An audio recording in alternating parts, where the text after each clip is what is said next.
महत्वाची बातमी समोर येते। इंद्रायणी नदीवरील पूल कोसळलेला आहे। या दुर्घटनेत 3 जणांचा मृत्यू झालाय। मृतांच्या कुटुंबियांना आता 5 लाखांची मदत जाहीर करण्यात आली आहे। पुणे जिल्हाधिकारी जितेंद्र डुडी यांनी याबद्दलची माहिती दिली आहे। पुण्याच्या मावळमध्ये इंद्रायणी नदीवरील हा पूल कोसळला। हा पूल कोसळल्यामुळे 20 ते 25 जण यात वाहून गेलेत, तर आता 6 जणांचा मृत्यू झालाय। मृतांच्या कुटुंबियांना 5 लाखांची मदत जाहीर करण्यात आली आहे। या संदर्भात आपण अधिक माहिती जाणून घेणार आहोत। आपले प्रतिनिधी अमोल धर्माधिकारी आपल्याशी जोडले गेलेले आहेत। अमोल, मृतांच्या कुटुंबियांना आता 5 लाखांची मदत जाहीर करण्यात आलेली आहे। मावळ तालुक्यात ही अतिशय दुर्घटना घडलेली आहे, याबद्दलची अधिक माहिती।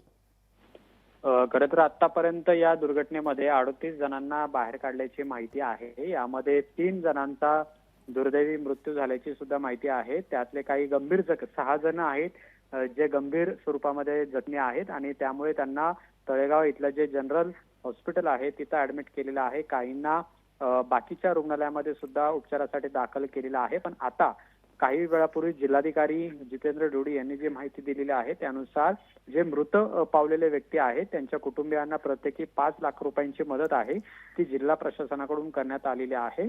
सध्या या ठिकाणी अजूनही बचाव कार्य आहे ते सुरू असलेलं पाहायला मिळते। अजूनही काही जण यामध्ये अडकल्याची आणि वाहून गेल्याची सुद्धा माहिती आहे। त्या अनुषंगानं एनडीआरएफची टीम त्याचबरोबर तिथले जे स्थानिक बचाव कार्याचे कर्मचारी आहेत, स्थानिक पोलीस आहेत, यांच्या मदतीनं तिथलं जे शोध कार्य आहे ते सध्या सुरू आहे। पण आता हळूहळू अंधार पडू लागलेला आहे आणि त्यामुळे तिथं बचाव कार्याला सुद्धा काहीसे अडथळा आहे तो येतोय। पण राज्य शासनाच्या वतीनं अतिशय महत्वाचं पाऊल उचलण्यात आलेलं आहे आणि जिल्हा स्तरावर प्रत्येकी 5 लाख रुपयांची मदत आहे ती मृत व्यक्तींच्या कुटुंबियांना देण्यात आलेली आहे। निश्चितच धन्यवाद अमोल, तुम्ही दिलेल्या या सविस्तर माहितीबद्दल।